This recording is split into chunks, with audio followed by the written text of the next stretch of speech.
Ok, profesor, ya puede repetir el procedimiento en la sesión anterior.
Ah, doctor, no se preocupe, ya estamos viendo las diapositivas. Ah, ya, perfecto. Entonces, empezamos. Ahora vamos a ver ya de un niño con obesidad. Pasaremos a enfocarnos en un adulto que puede ser que ya tenga obesidad. Y bueno, si esto muchas veces lo vemos ya como una evolución desde la niñez. Pero también podemos encontrarnos con personas que desarrollan obesidad recién a partir de la vida adulta. Entonces el enfoque en uno u otro caso va a variar, evidentemente. Como todo en medicina, nada es absoluto. Entonces siempre hay que tratar, en lo posible, atender a individualizar el tratamiento. Justamente eso es lo importante que vamos a recalcar ahora. El tema entonces es obesidad en adultos en cuanto al enfoque diagnóstico y de tratamiento. Como les había mencionado, muchas veces la historia de la obesidad en un adulto tiene un antecedente durante la niñez, y todo parte de malos hábitos que van a persistir, y hemos visto que el medio ambiente es importante, influye en el desarrollo de estos malos hábitos, que finalmente pues van a llevar a que una persona mantenga estos hábitos hasta la adultez, y que la alteración justamente a nivel del sistema neuroendocrino se permanezca, perdure, y realmente a veces haga que el tratamiento sea infructuoso, porque muchas alteraciones endocrinológicas ya se cronifican y esto ya altera el metabolismo y ese metabolismo hace que estas personas tengan mayor dificultad inclusive para poder bajar de peso. Ese es un aspecto, por ejemplo. Pero bueno, vamos a hablar en concreto. Uno, en cuanto a la definición. En segundo lugar, respecto a la fisiopatología. En tercer lugar, en esta sesión vamos a hablar respecto a la etiología. En cuarto lugar, respecto al diagnóstico. Y finalmente, nos vamos a enfocar en el tratamiento de la obesidad en el adulto. Ya habíamos visto, ¿no? El sobrepeso y la obesidad se define como la acumulación anormal o excesiva de la grasa que puede ser perjudicial a la salud. Ya les había hecho mención de que el desbalance entre una mayor ingesta de energía y un menor gasto de energía es lo que, por definición de la OMS, lleva a llevar a la acumulación anormal que viene a ser al sobrepeso o la obesidad. Pero es un concepto, como les había mencionado, que no es, no es tan específico porque la realidad es mucho más compleja. Y bueno, la obesidad, la prevalencia de la obesidad y el sobrepeso, ya lo hemos visto, ha ido aumentando en los últimos años. De tal manera que se proyecta que para el año 2020 esto llega a ser a 42 millones de personas. Respecto a la fisiopatología, habíamos visto que influye aquí el aspecto biológico, social y psicológico. Podríamos decir que la obesidad surge cuando hay un desbalance entre una mayor ingesta de energía y un menor gasto.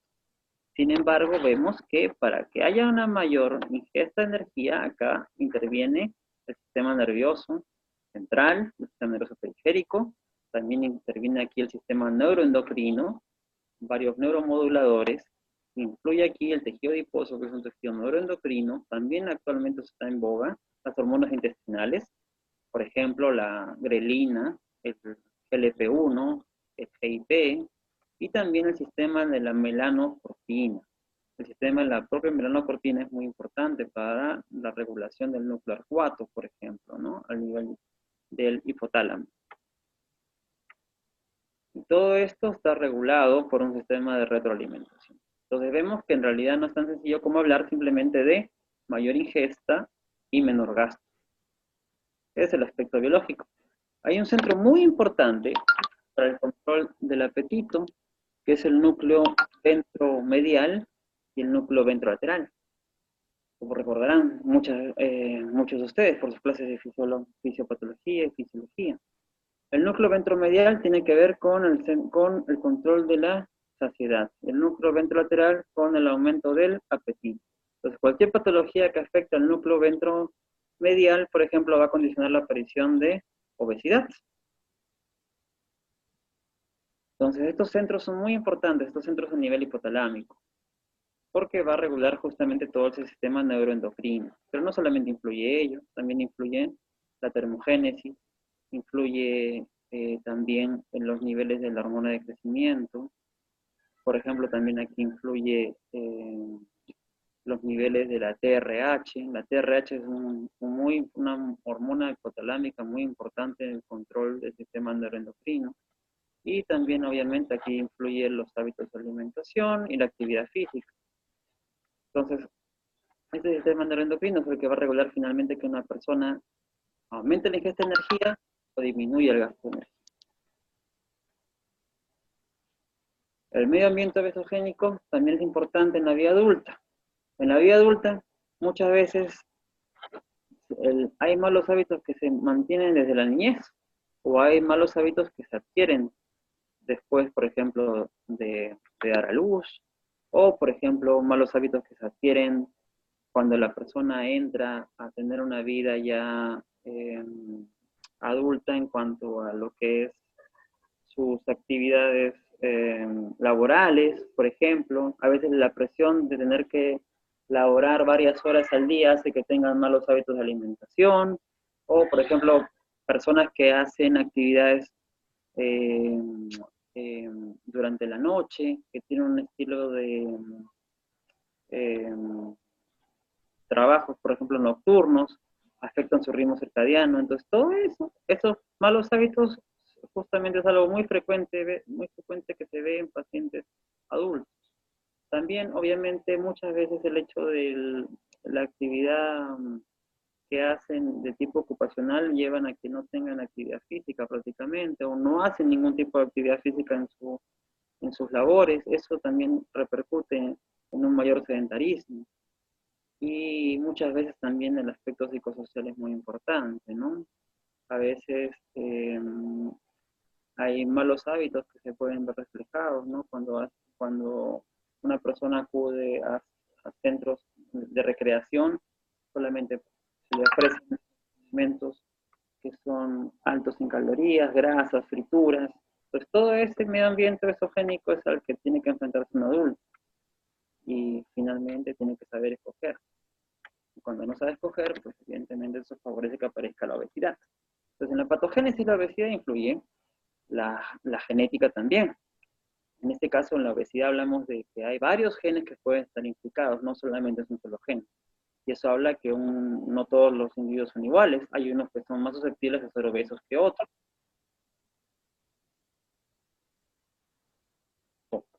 También aquí influye el hecho de la ingesta de alimentos y el gasto de energía y el medio ambiente. Entonces, en lo que es la obesidad, vamos a ver que esto va a condicionar una dislipidemia aterogénica. La resistencia a la insulina también va a favorecer la aparición de diabetes. Y la misma obesidad visceral puede favorecer por la liberación de diferentes adipocinas un estado protrombótico y proinflamatorio. Va a aumentar el PAI-1, el fibrinógeno, el factor de necrosis tumoral tipo alfa, y va a haber un menor nivel de adiponectina. La adiponectina es muy importante porque es lo que va a antagonizar justamente este estado proinflamatorio. Y la adiponectina tiene un efecto de que aumenta la sensibilidad a la insulina. Entonces, los adipocitos viscerales disminuyen la actividad de la adiponectina. Y todo esto, ¿qué cosa va a llevar? La dislipidemia heterogénica, la resistencia a la insulina, el estado preinflamatorio, a que una placa sea inestable. Y como consecuencia de ello, los pacientes con obesidad visceral tienen un mayor riesgo de eventos cardiovasculares, ya sean infartos, ya sean muerte súbita, ya sea una energía inestable o un desorden cerebrovascular. Entonces son consecuencias importantes que puede traer esta enfermedad crónica que es la obesidad.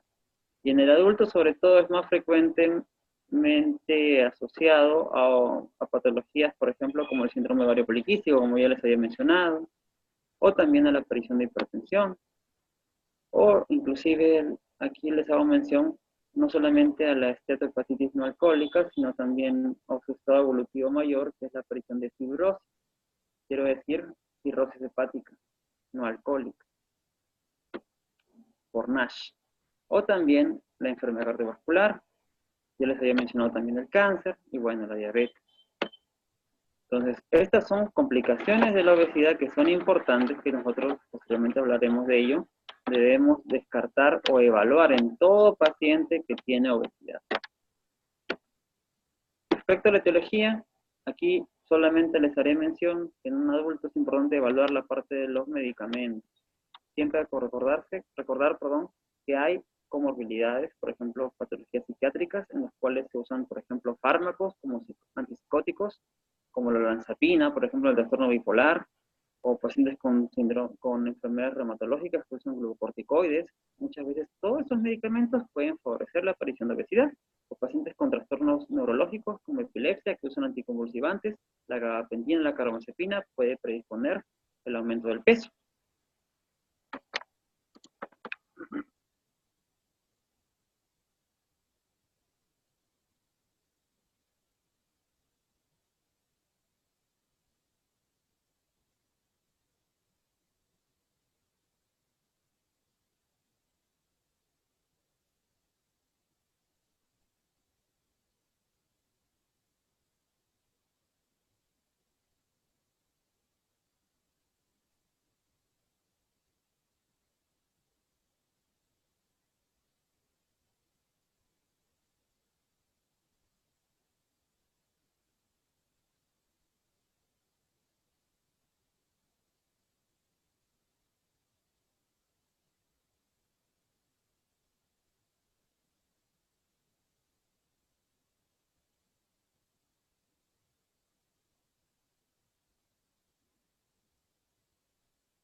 Creo que ya volvimos, ahora sí.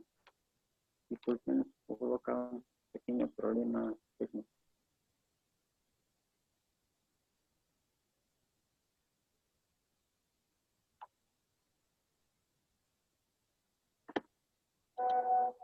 Ok, entonces volvemos a donde nos hemos quedado. Como les había mencionado, hay varias causas de la obesidad. Entonces, solamente les hacía hincapié en el uso de fármacos. Muchas veces eso es lo que vemos en la parte clínica. Es importante que en la clínica indaguemos en esas, también de esas causas de obesidad, ¿no? Los betabloqueadores, por ejemplo, también están implicados en un mayor riesgo de obesidad y sobrepeso. En pacientes diabéticos, que también es un tema que hablaremos posteriormente, los sulfonilurias es un medicamento que puede predisponer a que el paciente aumente de peso, igual que las glitazonas, como la piolitazona. Entonces, debemos considerar todo ello como causas también de obesidad. Y bueno, los síndromes genéticos que se deben diagnosticar precozmente, ¿no? Como el síndrome de Prader-Willi, de Bardet-Biedl, por ejemplo, ¿no? Y también algo que lo veremos un poquito más adelante, el síndrome de Cushing y algo que lo dejaré en interrogante, que es el hipotiroidismo.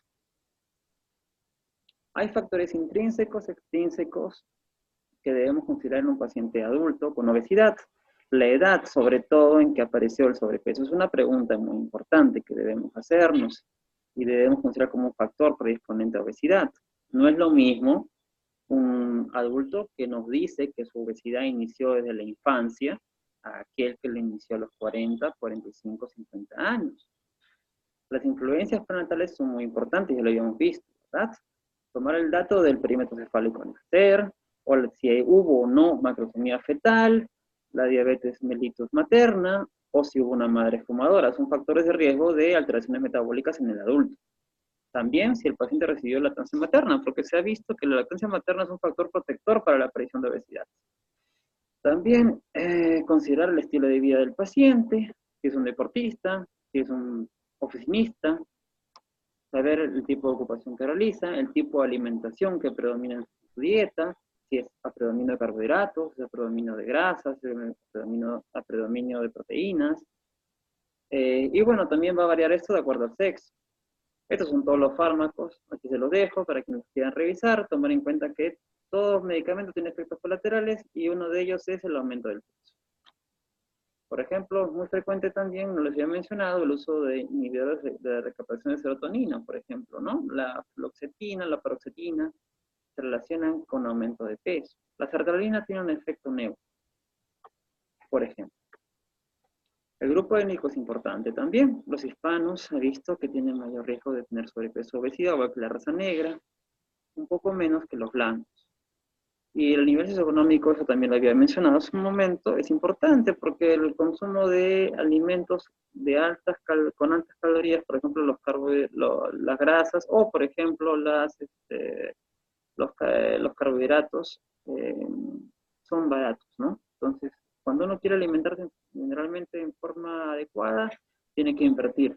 Y muchas veces esto es una barrera para personas que tienen un nivel socioeconómico bajo, lamentablemente.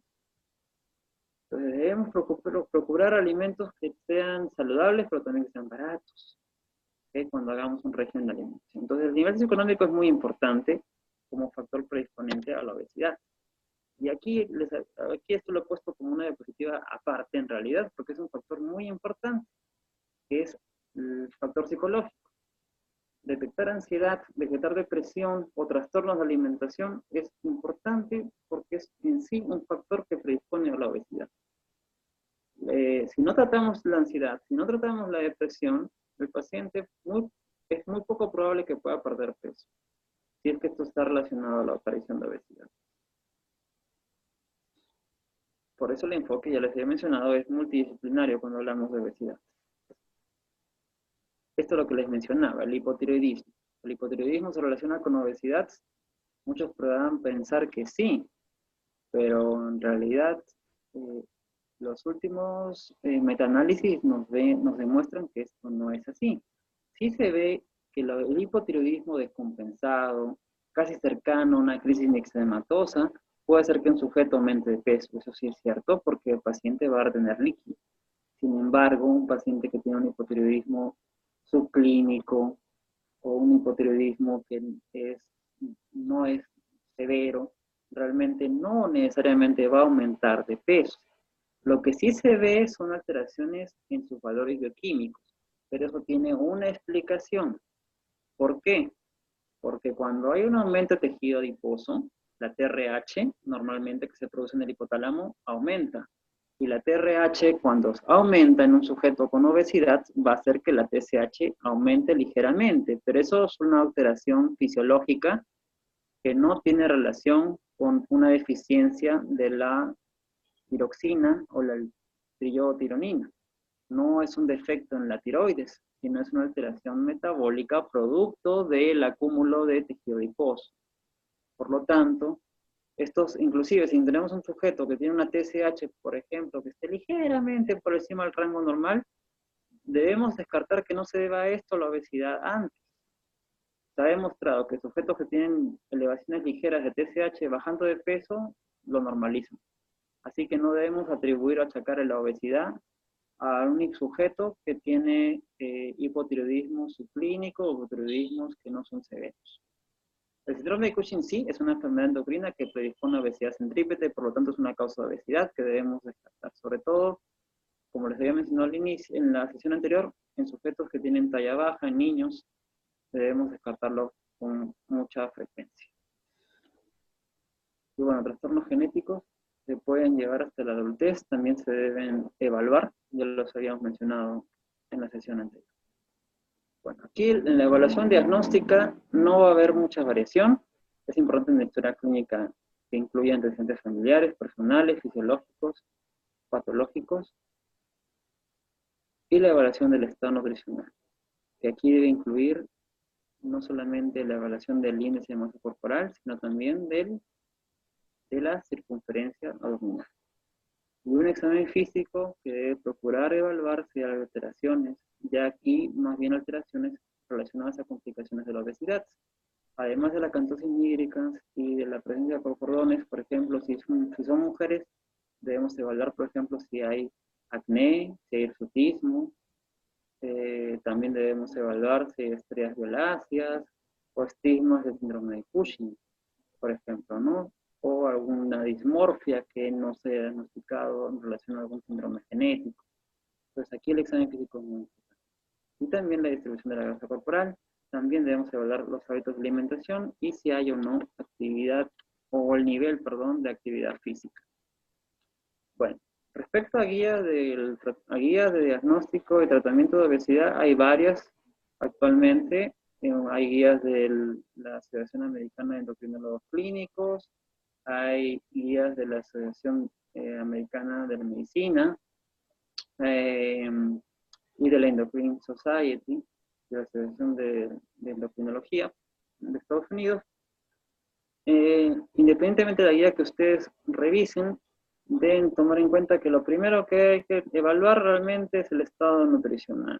Y para ello, la valoración del índice de masa corporal es importante. Ahora, el índice de masa corporal en relación a si hay sobrepeso, si hay obesidad de tipo 1, obesidad de tipo 2, obesidad de tipo 3.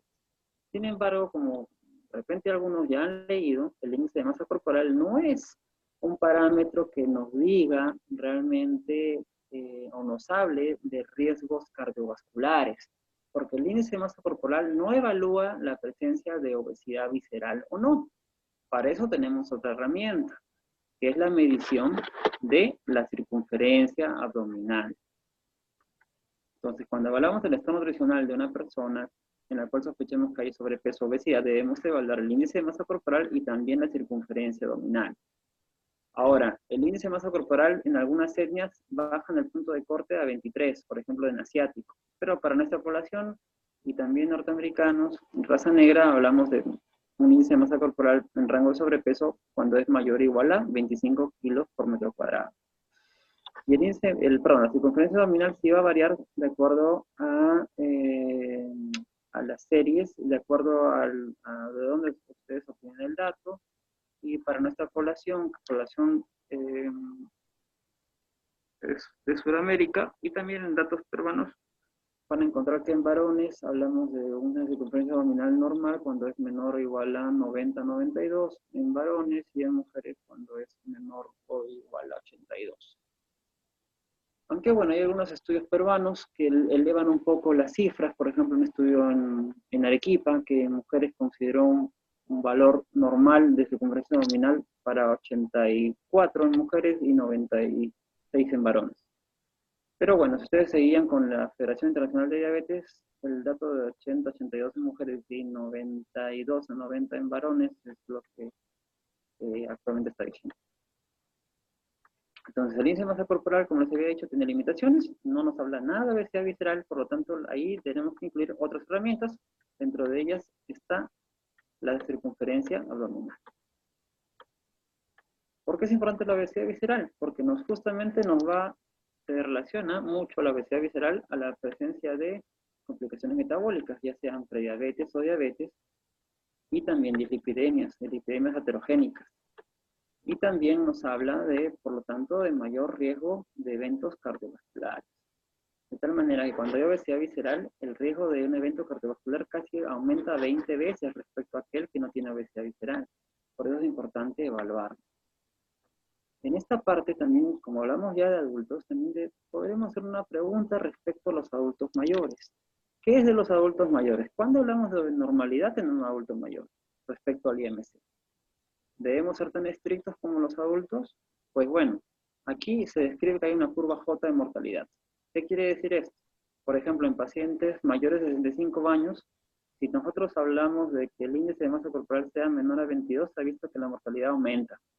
Y cuando el IMC es mayor a 27, también aumenta la mortalidad. Entonces, podríamos tolerar cierto grado de sobrepeso en este grupo etario. ¿Por qué? ¿Por qué hablamos de ello? Porque si el IMC es menor a 22, ¿qué cosa va a haber? Sarcopenia. La sarcopenia, ¿qué es en un adulto mayor? Es un factor más bien que puede aumentar la mortalidad. Entonces, la masa muscular es un factor protector. Por lo tanto, no debemos tampoco indicar dietas tan restrictivas, tan bajas en calorías en este grupo etario, que finalmente puede poner en riesgo su masa muscular. Entonces, cuando hablamos del manejo o tratamiento de la obesidad, debemos evaluar, además del IMC y de la circunferencia abdominal, algo más. Y esto es las complicaciones que habíamos visto que trae la obesidad.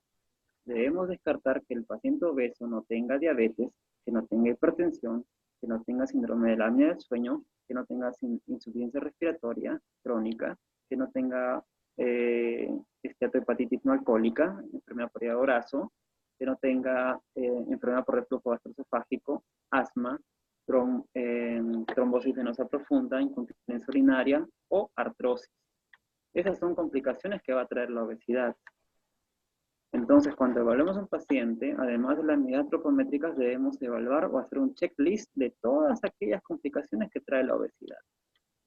Y para ello, en la parte ya clínica de la evaluación nutricional, debemos incluir, por ejemplo, si es un paciente que queremos descartar diabetes, una prueba de tolerancia a la glucosa, o una glucosa en ayunas, una hemoglobina glicosilada, evaluar los niveles de triglicéridos, LDL, HDL, colesterol no HDL, evaluar la presión arterial, evaluar las pruebas de función hepática, evaluar quizá una polisomnografía, evaluar al examen físico si hay artrosis, evaluar si hay historia de enfermedad por reflujo gastroesofágico. También debemos evaluar comorbilidades importantes en este grupo de pacientes, si hay depresión, si hay ansiedad, si hay depresión.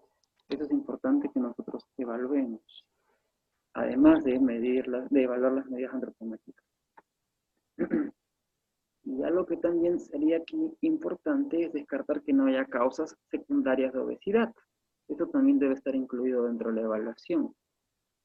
Que no haya un síndrome de Cushing, por ejemplo, ¿no? O el uso de medicamentos que estén llevando a la obesidad. Pues después de haber yo hecho toda esta evaluación, volvamos al cuadro inicial, debemos recién enfocarnos en el tratamiento. Pero yo no debo saltearme los pasos. Si yo no he evaluado el nivel de actividad física, no puedo todavía hablar del tratamiento. Tampoco se ha evaluado los hábitos de alimentación del paciente. Entonces, después de ello, ahí recién yo debo enfocarme en lo que es el tratamiento. Ahora, el tratamiento se divide en dos partes. Tratamiento farmacológico y tratamiento no farmacológico de la obesidad. Pues como principio principio básico, para tratar la obesidad, debemos disminuir el total de energía ingerida, mantener el balance de déficit energético de la dieta, incrementar la actividad física y debemos tener un balance negativo. ¿Para qué? Para prevenir la ganancia de peso, que es muchas veces lo que ocurre. Ahora, hay muchos beneficios de perder peso. Se ha visto que, ahora, no debemos llevar al peso ideal del paciente, no debe ser este nuestro primer objetivo. Basta que el paciente pierda 10% de su peso para ver un gran beneficio desde el punto de vista metabólico. Las muertes por diabetes se disminuyen de un 30-40%. El riesgo de desarrollar diabetes puede disminuir hasta un 50%. La hemoglobina glicosilada puede disminuir solamente con pérdida de peso a un 15% del valor basal. La LDL se ha visto que también puede disminuir en un 15%, los triglicéridos en un 30%, el HDL con la pérdida de peso aumenta un 8%, sin necesidad de ningún medicamento. La glucosa en ayunas se ha visto que disminuye un 30% y hasta un 50%. También la presión arterial puede disminuir, inclusive en 10 milímetros de mercurio. Y la necesidad de un paciente que usa insulina también puede disminuir con la pérdida de peso. Entonces, el tratamiento no farmacológico es importante, porque tiene una repercusión metabólica importante aquí. Así que propugnar una pérdida de peso, no hasta el peso ideal, es lo que debemos recomendar inicialmente en un paciente. Ahora, en el tratamiento de la obesidad, el cambio en estilo de vida siempre se debe recomendar. Debe ser nuestra piedra fundamental en el tratamiento de la obesidad. Pero aquí también, ya veremos más adelante, hay otras opciones, ¿no? El tratamiento farmacológico o la cirugía bariátrica. Pero primero hablemos de los cambios de estilo de vida. Cuando hablamos de cambios en estilo de vida, debemos considerar un plan nutricional adecuado, agregar actividad física y enfocarnos en el tratamiento conductual. ¿Por qué es importante esto último? Porque esto nos va a llevar a que finalmente logremos que el paciente tenga una motivación adecuada para que pueda cumplir con el tratamiento establecido. Y eso es un pilar importante que a veces, lamentablemente, muchos médicos no le dan la debida importancia. Entonces, hablemos de cada uno de estos pilares. Debemos propugnar cambios en estilo de vida. Debemos enseñar al paciente a comer, a que pueda reconocer cuáles son la cantidad de calorías que traen los alimentos, a que tengan una dieta balanceada y con ello fomentar buenos hábitos de alimentación. Y esta dieta tiene que, bueno, dieta, estilo de vida saludable, alimentación, lo mejor es que sea supervisada. Es mucho mejor indicar a un paciente que tenga una evaluación nutricional mensual o quincenal, porque hay estudios ya bastante antiguos, en el cual se ha visto que una dieta cuando es supervisada tiene mayor éxito en cuanto a la mantención del peso. Cuando el paciente por sí mismo lleva el control de su peso, en realidad no tiene tanto éxito como cuando está supervisado por alguien más, ya sea un endocrinólogo o un nutricionista. Eso es una parte importante en el éxito. Ahora, ¿cuánto recomendamos de dieta de un paciente, en la dieta de un paciente en cuanto a nutrientes? En realidad, el consumo de grasas saturadas debe ser menos del 7%, de grasas monoinsaturadas debe ser más de 20%, poliinsaturadas deben ser más de 10%, la ingesta de carbohidratos debe ser 50-60% del total de calorías, la fibra solamente debe ser de 20 a 30 gramos por día, y las proteínas deben ser el 15% del total de las calorías al día, y colesterol menos de 200 miligramos por día. En general se debe incrementar el consumo de frutas, vegetales, lácteos bajos en grasas, el consumo de pescado, sobre todo el omega 3, que es importantísimo, porque también tiene efectos metabólicos positivos, limitar la ingesta de alimentos ricos en grasas saturadas, limitar la ingesta de sal a 6 gramos por día, limitar la ingesta de alcohol a no más de 2 tragos por día en el varón y a 1 por día, ¿no? En cuanto a la disminución de la ingesta calórica, para que hablemos de una dieta, digamos, con una pérdida moderada sin inducir cetogénesis, se debe sugerir una dieta que esté entre 800 a 1500 kilocalorías, que va a llevar a una pérdida de 0.5 a 1 kilo por semana. Esta es la recomendación más saludable para pérdida de peso. Dietas menores a 800 kilocalorías son dietas que favorecen la aparición de cuerpos cetónicos y son dietas que no son saludables. Entonces, la idea en la dieta es llevar a un balance negativo que evite una reganancia de peso. Ahora, para que esto sea factible, hay siempre que respetar las costumbres del paciente. No es lo mismo evaluar a un paciente con obesidad que vive en la sierra, al que vive en la costa, que vive en la selva. Hay costumbres de estilo de alimentación que hay que respetar, y eso es importante desde el punto de vista ético y también para que haya un éxito en el tratamiento. La situación socioeconómica también es importante, que haga de que la alimentación se adapte al nivel socioeconómico del paciente. No le vamos a pedir que tenga alimentos muy elaborados o muy costosos, ¿verdad? Saludables, pero muy costosos. También esta alimentación debe producir saciedad en el paciente. No es que el paciente va a estar permanentemente con un gran apetito que va a finalmente afectar su estado emocional. Y se debe mantener finalmente el peso corporal lo más cercano al peso ideal. Ahora, también debemos recomendar actividad física. ¿Cuál es la recomendación básicamente de actividad física? 150 minutos por semana o 30 minutos al día. Es la recomendación saludable para un adulto. Y la terapia conductual también es importante porque va a permitir que el paciente pueda adquirir nuevos hábitos y que tenga motivación para que pueda cumplir con nuestras indicaciones. Hay varias formas de llevar esto. Para eso se puede hacer terapias cognitivas, terapias conductuales, terapias en grupo, atenciones individualizadas. Todas aquellas herramientas son válidas en tanto lleven al objetivo que queremos, que el paciente tenga una motivación para y sobre todo tenga la capacidad para tener o desarrollar un hábito saludable. Bueno, finalmente, que nos queda poco tiempo, vamos a pasar a la terapia farmacológica.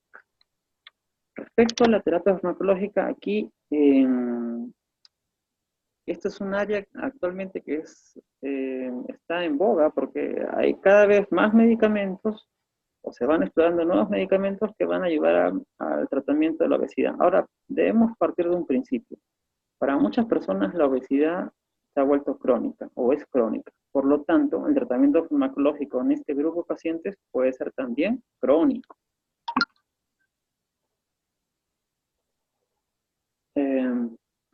¿Cuándo indicamos tratamiento farmacológico en la obesidad? Generalmente está indicado cuando el IMC es mayor a 30 kilos por metro cuadrado o cuando tenemos un paciente con sobrepeso con un índice de masa corporal mayor a 27, pero que tiene comorbilidades, de las que hemos visto asociadas a la obesidad.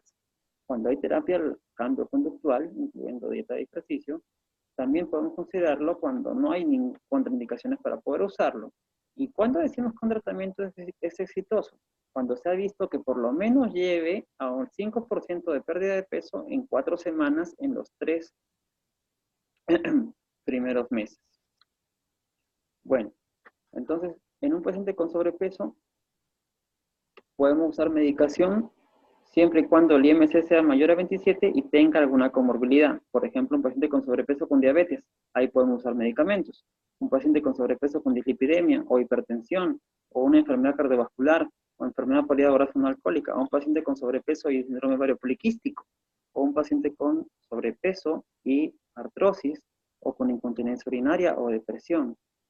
Pero evidentemente el tratamiento tiene que ser llevado por un médico especialista, porque todo medicamento tiene efectos colaterales y esto solamente por el médico puede ser evaluado para saber en quién indicar un tratamiento farmacológico. Porque muchas cosas escuchamos nosotros en los medios de comunicación o a veces en gimnasios, hay suplementos, medicamentos que están al alcance y realmente no tienen ningún nivel de evidencia ni tampoco, lo más peligroso, ningún nivel de seguridad. Ahora, los medicamentos que se han desarrollado están en función justamente de las vías que habíamos mencionado que tienen que ver con la regulación del apetito y con la ingesta de energía. Por ejemplo, algunos medicamentos que les mencionaré aquí. Hablamos de la lorcacerina. Es un medicamento que va a estimular los niveles de la serotonina. Y la serotonina es un neurotransmisor que disminuye. Y esto es un medicamento que actualmente se está usando y que tiene cierto grado de efectividad. También hay otros medicamentos, por ejemplo, la fentermina, que es un medicamento que actúa a nivel de la vía dopaminérgica. La dopamina en sí también tiene un efecto al inhibir el apetito, a nivel de los núcleos hipotalámicos. También hay otros medicamentos como los agonistas de la GLP-1, que también tienen a nivel de los núcleos hipotalámicos disminuyen el apetito. Y bueno, otros medicamentos que ya son más clásicos porque se usan ya varios años, tenemos por ejemplo el Orlistat, que es un inhibidor de la lipasa, que inhibe la absorción de las grasas y que en pacientes que ingieren mucha cantidad de grasas en su dieta, se ha visto que les ayuda a bajar de peso. Ahora, no todos los medicamentos tienen la misma efectividad. Por ejemplo, la fentermina puede contribuir a una pérdida de peso muy significativa, de casi mayor a 5% del basal. También esto se ve, por ejemplo, con los agonistas de GLP-1, como el liraglutide. No tan potentes son otros como el orcacerin, que habíamos comentado, o el orlistat. Hay otros medicamentos que no los tenemos actualmente en nuestro medio en el Perú, como la naltrexona, el glucagon, pero que en otros medios se usan y se ha visto que contribuyen a una pérdida de peso de 4.2 a 5.2%. Pero esta es la lista larga de contraindicaciones de cada una de estas drogas. Por eso que hay que fijarse con mucha atención respecto a esas contraindicaciones. Y solamente, lo reitero aquí, solamente un médico especialista puede o debe indicar ese tipo de medicamentos. Porque pueden haber efectos adversos que pueden ser severos. Un ejemplo, la fentermina es un medicamento que está contraindicado en pacientes con falla cardíaca. Por ejemplo, un paciente de 50 años que tiene una falla cardíaca, le damos fentermina, puede esto desencadenar un infarto. Bueno, esto era respecto a los medicamentos. Hablemos, creo que queda poquísimo tiempo en tratamiento quirúrgico. ¿Cuándo se indica tratamiento quirúrgico? Cuando hay una obesidad tipo 2 y hay comorbilidades, o cuando hay una obesidad tipo 3, aun cuando no haya comorbilidades. ¿Qué tipo de cirugías actualmente están indicadas? Hay cirugías restrictivas, por ejemplo, la reducción del tamaño del estómago, o cirugías con derivaciones digestivas como el bypass yeyunelial, y técnicas mixtas que incluyen técnica restrictiva y malabsortiva como el bypass gástrico, que es actualmente el tratamiento de elección. El bypass gástrico se ha visto que disminuye la pérdida de peso en forma más significativa que el resto de técnicas y es actualmente la terapia en boga en los centros de cirugía bariátrica.